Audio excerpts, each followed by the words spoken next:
कवने नगरिया में बाजन बाजे, कवने नगरिया उजियार जी, कवने नगरिया में बाजन बाजे, कवने नगरिया उजियार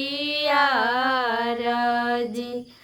कौन राजा अपन धिया सन ले कैला खदिहले दहेज जी, अवध नगरिया में बाजन बाजे, जनक नगरिया उजियार जी।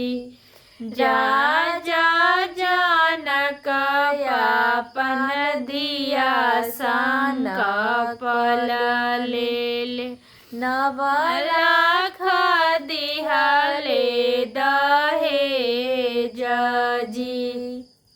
के चढ़िया वेला होला से डोलावा हो, के चढ़िया वेला पाल जी, के चढ़िया वेला पैढल हाथी हो, चकाए जे लागे चारो ओर जी।